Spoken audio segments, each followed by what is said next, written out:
this is going to be strange. Some of you already know that I'm very good friends with Donald and Melania Trump. Very close. We don't agree on most things, but we are dear, dear, dear friends.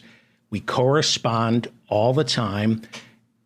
Donald Trump sent me a letter, but it is a letter dated December 22nd, 2024. This has happened to me before, where I've received letters from the future.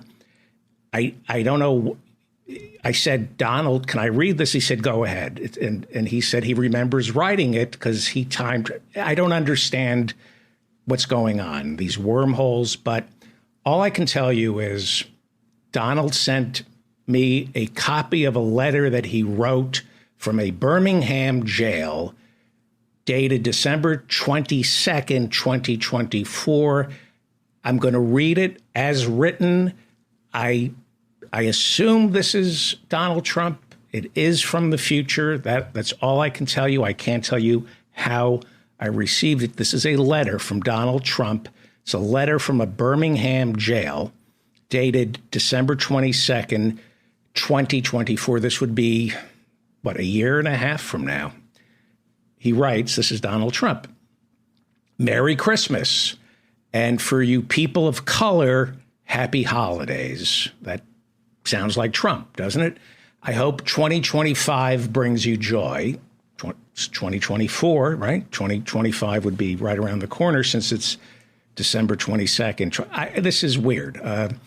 Okay, he writes, my fellow Americans, it is I, Donald Trump, writing to you from a Birmingham jail where I await sentencing after being unfairly convicted of some minor offenses like treason, rape, money laundering, rape, tax evasion, sexual assault, election interference, more rape, bribery, rape, along with rape, and rape. Total witch hunt. He goes on to write, never before in the history of America's criminal justice system has someone been treated this poorly. I feel like Sacco and Vanzetti, if Sacco and Vanzetti were innocent, which they were not. Innocent people don't have accents. I don't know what that means. And yet, he goes on to write, everyone feels sorry for Sacco and Vanzetti. People call them martyrs, not Trump. I like martyrs who don't end up dead. Joan of Arc, loser, and a 2 at best. Well, that's not nice to say about Joan. He goes on to write, more like Joan of Bark, if you catch my drift, and if you don't catch my drift, I'm saying she's a dog because that's what dogs do. They bark. Joan of Bark. Yeah, this is definitely from Donald Trump. He goes on to write, jail, like Joan of Bark, is not pretty. The drinking water is brackish, the paint is peeling, and the air conditioning doesn't work. I can't believe my name isn't on the place. I've met, however, some interesting people. Yesterday, I joined a gang of white supremacists who call themselves the Republicans. Although I spend most of my time in solitary, I am never alone. Well, that's sweet. He goes on to write, the spirits of Dr. King, Nelson Mandela, Mahatma Gandhi, are all those and all those other lightweights who don't deserve a national holiday are with me right now. Dr. King, Nelson Mandela, Mahatma Gandhi, and all those other lightweights who don't deserve a national holiday are with me right now. They're telling me they can't believe how great I'm holding up. Frankly, it's a little embarrassing. Gandhi just said my hunger strike is like nothing he's ever seen before. 30 minutes and only a party-sized bag of grandma's peanut butter cookies and a Capri Sun apple juice box. That's all I've had for the last 30 minutes of my hunger strike. Gandhi can't believe my willpower. And the spirit of Dr. King is also with me. Dr. Lester King, who kept me out of Vietnam by inventing a condition known as bone spurs. I didn't know that. And then, of course, Nelson Mandela is with me, which is somewhat surprising because he and I didn't always see eye to eye on things like apartheid. But there he is, Nelson Mandela. I didn't know you could wear those stupid loud shirts in the afterlife. That is not right. He goes on to write, apparently you can. I was hoping heaven had a dress code, but just like the last days of studio, they seem to be attracting that bridge and tunnel crowd. Okay. Trump goes on to write, if I can impart any wisdom about the joint, I guess that would be the Birmingham jail. If I can impart any wisdom about the joint, it is don't become anyone's bitch. I've heard this. He said, goes on to write, that's why my first day in the yard, I looked for the toughest looking guy. And in front of everyone, I said, what are you looking at? And then I proceeded to beat the living crap out of him just to show everyone I'm not to be trifled with. I'd be lying if I said it didn't hurt because naturally the toughest guy in the yard was me, Donald Trump. It's not easy kicking your own ass. Wow. So he looked for the toughest guy in the yard and he had to beat himself up. Wow. I must leave you now. It is already mid-December, December 22nd, 2024. I must leave you now. It's already mid-December, and my inauguration is almost a month away, and I still haven't picked an attorney general. I'm thinking of nominating this Alex Murdaugh guy I just met. He's a lawyer who tells me he specializes in violent crime. That is Donald Trump's letter from a Birmingham jail dated December 22nd, 2024. Make of this what you want. This is a letter from the future. It's creepy. It's creepy. You're listening to The David Feldman Show. You happy, self-actualized hump.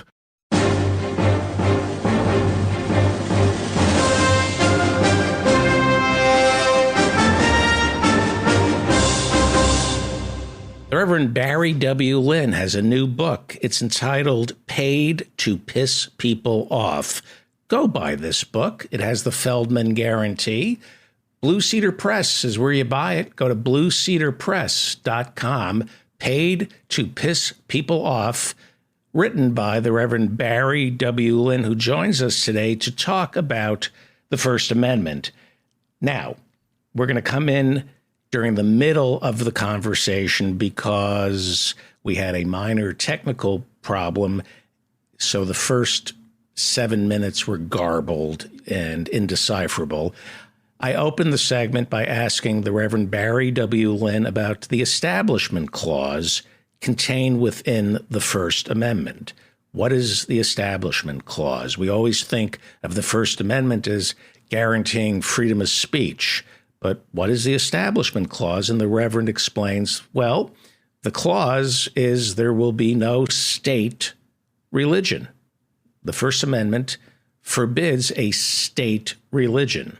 So when Republicans call this a Christian nation, they are in direct violation of the First Amendment. We pick it up.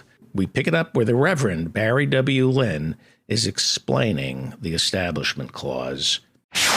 Respecting is a verb. Went to grammar school. I learned that. Means touching upon religion or prohibiting the free exercise thereof. 17 words. But lately, the only concern seems to be with the latter part about the free exercise of religion. But it used to mean, and I think it was clear from the history of the First Amendment, that it was intended to be a very broad, very sweeping prohibition. Thomas Jefferson, of course, was part of the reason for the creation of the so-called Establishment Clause. James Madison probably played an even greater role And if you look at the historical record, there was a version of the First Amendment that said Congress shall not establish a national religion. That was considered too weak, and thus this much broader language about respecting an establishment of religion. Right. And then people go, well, but wait a minute, it doesn't say the states can't do that. But of course, it didn't say that, but it does mean that after the passage of the 14th Amendment, which its Republican sponsors specifically said during the debate on the 14th Amendment that it was an application of the Bill of Rights to the states. Now, it took a little time for the Supreme Court to understand that and to eventually get into the correct point of view. But even then, people simply don't understand it. I learned early in my career of defending the First Amendment in every way possible that if you say the First Amendment, it is a meaningless statement for many people. You say it violates the First Amendment. You can't. That is meaningless. You cannot get on the CBS News in a meaningful way by using that phrase. You have to explain it. And if you can quote what I just quoted, so much the better. Right. But it is a principle of enormous importance. It's been eroded and eroded and eroded over the last 5 or 6 years. So I don't want to talk about Marjorie Taylor Greene. She was on 60 Minutes on Sunday. It was a disgrace, not because she was on 60 Minutes, because Lesley Stahl did such a candy-ass job letting her say things unchallenged. One of the things Lesley Stahl said, you say America is a white Christian nation. That was the tough question. Yeah, that's right. And then Marjorie Taylor Greene says, yes, our founding fathers were Christians and they were guided by the hand of God. And Lesley Stahl did not challenge her on that. If you were sitting here with Marjorie Taylor Greene and you could, contain your hands and not put them around your own neck for being in the same room with her. Yeah. What would you say to somebody like Marjorie Taylor Greene who says, this is a Christian nation because our founding fathers were Christians and the Declaration of Independence and the Constitution was written, Jesus was in the room with them? Yeah. What you have to deal with these folks, and there are hundreds of thousands of people who I'm sure applauded Marjorie Taylor Greene's interview. You have to talk about the facts, the historical facts, the fact that there was a version of the First Amendment that said Congress shall not establish a national religion. You can talk about Madison and Jefferson. Madison, who is, I think, doesn't get the credit he deserves. He voted to have a chaplain in the United States Congress. And so the right wing always points to that. They don't tell you that he wrote, after he left Congress and the presidency, he wrote what are now collected as the detached memoranda. And in it, he said, the biggest mistake he made in public office was supporting a taxpayer-funded chaplaincy. Specifically, he said it would have been far better if we had paid for the chaplains out of our own pocket, because it would serve as a good lesson to all people. You can bring those up. You cannot convince these people that being a white Christian at the time, and many of these people were Christians of the right wing doesn't like to say this, they were deists. They were people who believed that there was a God, that God, like a kind of watchmaker, made the watch, put it down, and then left it alone. The idea that Jesus was in the room during the drafting is literally heretical for Christians. For heretical for Christians, because why? Because there is nothing to suggest in any scriptural text that Jesus was interested in merging church and state. And although I kind of hated to give sermons about the separation of church and state, it's true that he said two things very specifically. He criticized the leaders of the time for praying in public. He said, what you should do is not pray in public so that you can be seen by others, but go into a closet, go into a room, pray to God, and God will answer your prayer. And then the second one confronted I again did notice that a lot of Republican Christians are in the closet, so they are listening. They certainly are. Yeah. And and then the other, of course, the famous comment that you should render unto Caesar those things that are Caesar's, and unto God those things that are God. This, of course, was his answer to address the claim that people shouldn't pay taxes. So when right-wingers say, well, Jesus said you should help the poor, but he didn't say the government should do that. That's another, it sounds good, Right. But it's completely nonsensical, completely heretical. And it shows that people need to go back to Sunday school to study the Bible. And it speaks volumes to how bad our mainstream media is, where they don't challenge. You and Fugelsang Fugelsang is great at challenging this false counterfeit dogma. You are a member of the Supreme Court bar. I want to ask you about the abortion pill and Clarence Thomas, and if we have time, we'll talk about the arraignment of Donald Trump.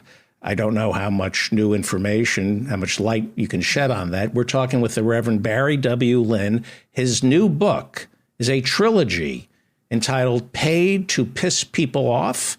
Buy it right now. Is it Blue Cedar Press? Blue Cedar Press. I can give you a bit.ly number. Or put it in the chat room, and we're going to plug that away, and I'll put it in the description of the show. It's 3 books. First, we did number 2. That sounds dirty. I know. Porn, well, it was dirty. We talked about book number 2. It was filthy. porn. We talked about porn. We're going to do an office hours where we talk about prayer and peace. Correct. And you have had a remarkable career. It's still in full bloom. You've taken on Jerry Falwell. You've taken on Oliver North, Pat Buchanan. You went into the Lion's Den and debated Bill Buckley, and you went on Crossfire. I mean, you have the scars, or they have the scars. Yeah, I think they have the scars. I would not want to argue with you. The Supreme Court, Clarence Thomas. Yeah. What are the rules regarding gifts? I mean, it's outrageous that he accepted that Donald Trump is been indicted possibly for accepting a hush money payoff gift in kind. That's an illegal campaign contribution that kind of came from him but didn't and did, whereas Clarence Thomas is accepting $500,000 in gifts, travel gifts. I mean, they're not substantial. You can't hold them. You can't hold a plane trip, but it's still worth $500,000. Of course. What are the laws? Because apparently you don't believe that Clarence Thomas, he didn't know any of this. This guy is a Supreme Court justice, right? He knows everything. He knows about women's reproductive health. He knows about voting rights. He knows about the internet. He doesn't know anything. That's hysterical. About a common sense principle that you don't take money from people who might come before the court. At Americans United, we once and only once, because we kind of did it as a publicity stunt, insisted that he recuse himself from a case because he had some connection to the following. He was taking summer trips on behalf of a right-wing law firm that was also arguing before the court in that term. Now, you should not have to be. I always thought if any kind of a profession needed to have a code of ethics, that's a strike against it to begin with. Right. Because people ought to understand that there are obvious legal limits, prohibitions that ought to be in place for anybody for any reason. And Clarence Thomas to say that, and then he also said that he'd been a close personal friend. Well, for 25 years, he has been on the court 19 of those years. I just wonder, what's the evidence that he was such a fast friend of this guy in the years before he became the Supreme Court's most right-wing, least technically efficient, and least moral person? Well, what are we looking at here? Because AOC says she's going to introduce articles of impeachment. I'm going to ask you a tough question. Yeah. You may not know the answer to this. I apologize. That's okay. The Senate holds the trial. Correct. You may not know this. Can the Senate, which is controlled by the Democrats, go ahead and have an impeachment trial without it starting in the House of Representatives? That's an unfair question to ask you. No, but it's not unfair. And I've thought about this, and I don't think they can do that. I really don't. It has to start in the House. It has to start in the House. But according to the Constitution, bills to expend revenues must also begin in the House. And that occasionally doesn't happen because the Senate wants to go first. So it's a colorable claim, I think lawyers would say. But I think, honestly, it's got to start in the House. So AOC is a congresswoman. There's no way Clarence Thomas is going to be impeached. What was it, Chase, with the last Supreme Court justice to be? I know they wanted to impeach Warren Burger, not Warren Burger, Earl Warren. Earl Warren. I think AOC is wrong about this. I mean, it's the other problem, of course, is even if it went to the Senate, even if you could do a kind of trial, it still would need 60 votes. Right. And it won't get more than 49, because there's not one thinking Republican left, and we've got two, barely thinking Democrats. So it's the arrogance of the court where they're in such a bubble. They truly believe they're above the law. And it's almost, if what Nixon said, if the president does it, it's legal. Yeah. Does the same apply to the Supreme Court? If we do it, it's legal? I mean, they would never say that. But of course, they seem to consistently lie about everything else. So it wouldn't surprise me if they said it. Here's the thing about it. The Supreme Court and other courts, it's bad enough what they do when they're sitting as Supreme Court justices in the background that they bring and the baggage they bring to the Supreme Court itself. But the whole judiciary, as I've been saying for a while, is corrupted by the actions of Donald Trump. Right. You mentioned the abortion pill. There's now, it's temporarily on hold, but a judge in Texas ruled that the Food and Drug Administration had acted precipitously, leading people into dangerous use of this drug, which is now responsible for a little over half of the abortions in America. It is there are technical reasons how some decisions by federal district judges do have applications for the entire country. And this is one of those examples. But this judge worked for on abortion issues. He was against them for one of the right-wing groups that Americans United litigated against on a regular basis, and where I appeared, in debates and on television and at colleges with. This particular guy, I don't remember debating, but these people are so far to the right.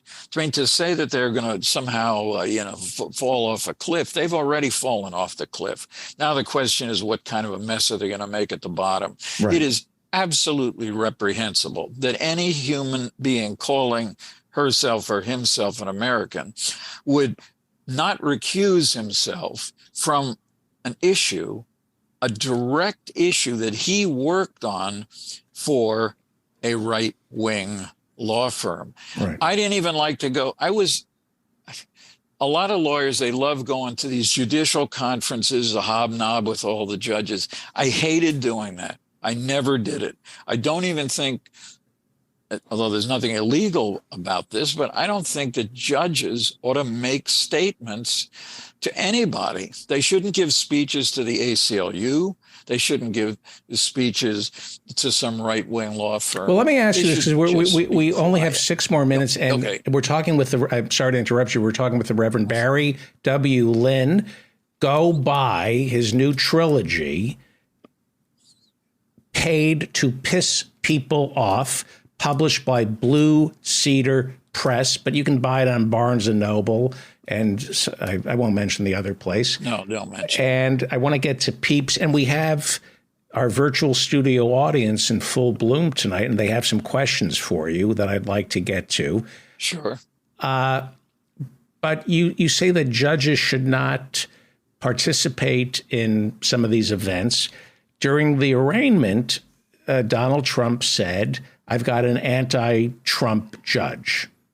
Right. And I read today that the judge who arraigned him on Tuesday gave $15 to Joe Biden's campaign. Yeah. He gave $5 to a progressive organization. Yep. And at first I said, come on, $15 to Joe Biden? What was that? But should a judge be donating money? Is that good that we know his political leanings? Although they may not, they're not certain that that this was he. Right. But if assuming it is he, should a judge be donating to candidates? Does that help him and show his transparent? Does that help the process to know his prejudices, or should he pretend he's not political? No, I don't. I personally don't think that judges or people who are on the track to becoming a federal judge ought to be giving campaign contributions. I don't know how you find the $15 contributions. Normally, you don't. For public records purposes, you have to give $250, $200 actually to meet the criteria for being. Okay. Yeah. So there's some questions for you in the Q&A, and then we'll let you go, and hopefully you'll come back next week. I like doing this on Friday nights. It helps. We're talking with the Reverend Barry W. Lynn. His new book is Paid to Piss People Off, published by Blue Cedar Press. Go buy this book. Mine is coming in 2 days. First question is from John, and it is, did you ever appear on William F. Buckley's Firing Line show, Chris Matthews, and if so, what was your impression of them? Yeah, I do have a website, barrywlynn.com.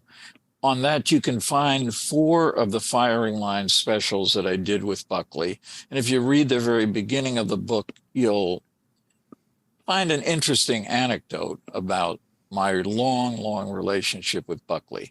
If he didn't have the accent that he had, I don't think he would have been taken as seriously. I think he was kind of muddle-headed. Chris Matthews, on the other hand, is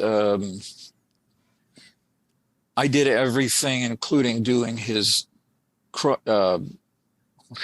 quickly we forget his show on Hardball. Hardball. Was it Hardball or CrossFit? Yeah. Hardball. No, it was Hardball. Right. And so NBC said, we want to make sure that there's a good test of this.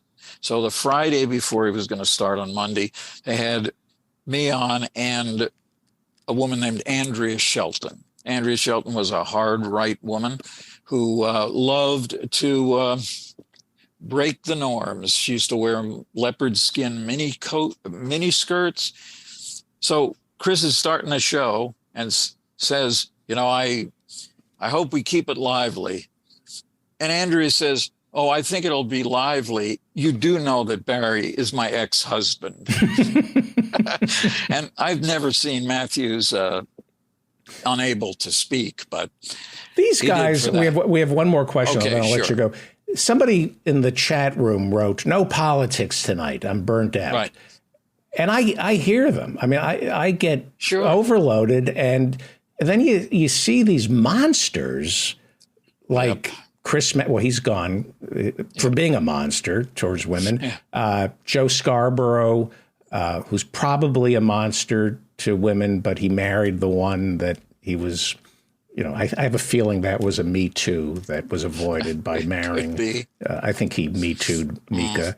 But they live and breathe this stuff. Do they burn out? I mean, you dealt with Oliver North. You did radio shows with Pat Buchanan. Do these people truly live and breathe this stuff 24 hours a day? Or do they take a break from it? Do they have readers who give them bullet points? Or are they just, are they savants? Are they monomaniacs who just obsess on politics? Well, I do think that Buchanan is a genuine, true believer. If you'd sit there with him as we were doing a show, commercials would come up and he'd say something like, when I was with Mr. Nixon in Thailand, he had a photographic memory of all of the interconnections that he had. And North too, he had this profound agreement on one or two things like the abolition of the death penalty. Right. And he even flirted with the idea of nationalizing the airlines after 9/11. So there's progress. Last question. Go ahead. Yeah. I'm sorry. No, I just wanted to mention Peeps. Okay. It's not politics. Okay. It's last Peeps. Question, though. This is from Brian. Very quickly, what do you think about attorneys advertising on television? I think it's a great idea. I think they are permitted to do that. There was a Supreme Court case that permits it. I think advertising lawful products and services is a protected First Amendment construct. And I think, if you call a lawyer who's advertising on a billboard, you probably can figure out in 15 minutes whether this man or woman is really going to be able to help you. Okay. We have another question about the Fellowship Foundation, Tim Kreuter, and Uganda's anti-homosexuality bill. I think we should hold that off for next week. That's fine. Yeah. Yep. And the role that Americans in particular are playing in the persecution of the LGBTQ community in Africa. So thank you, Gregory, Absolutely. for that question. We'll get to that. And we have a quote from John Adams, but I'll read that at the end. Peeps. Peeps. I love the Peeps. Yeah, I love those Peeps, but I also love Peeps. Peeps, it's a confectionery, a product that is made by the Just Born Candy Company. Now, didn't your father work in a candy store? He did. During the Depression, although he was trained as a chemical engineer, he couldn't get a job. And so he did two things. He worked sweeping the floors of the Just Born Candy Company, and he also it was called the Just piano. Born. Well, hang on, the Just Born Candy Company. Just Born As Candy in, Company, like candy that's just been born. Yeah, there are some interesting. That seems like there should be terribly interested in the New York Times Magazine. For kids has a tour of the Peeps factory. So my dad did that. If you buy the book, you can find out what he was told the very first day that made him never touch a certain candy again. And then he played piano behind silent movies. And when he got a severe Parkinson's and lost most of his ability, he could remember, how do you play the Ben-Hur Chariot March? Wow. How do you play the music behind. Wow. Yeah. Last thing he lost. It was a better time. The Reverend Barry, it was. The silent movie. If people ask me, when would you have liked to work in Hollywood? And it would be the silent movie era. Yeah.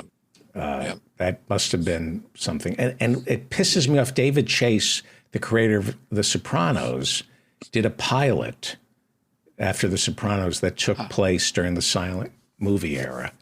And it didn't get sold. And I thought that would have been his bet. The Reverend Barry W. Lynn, go, I command. The 11th commandment, thou shalt buy the Reverend Barry W. Lynn's new book, Paid to Piss People Off. Go buy it. Blue Cedar Press. Thank you, Reverend. Thank you. Stay out of trouble. Only good trouble. Bye-bye. You're listening to The David Feldman Show. You happy, self-actualized hump.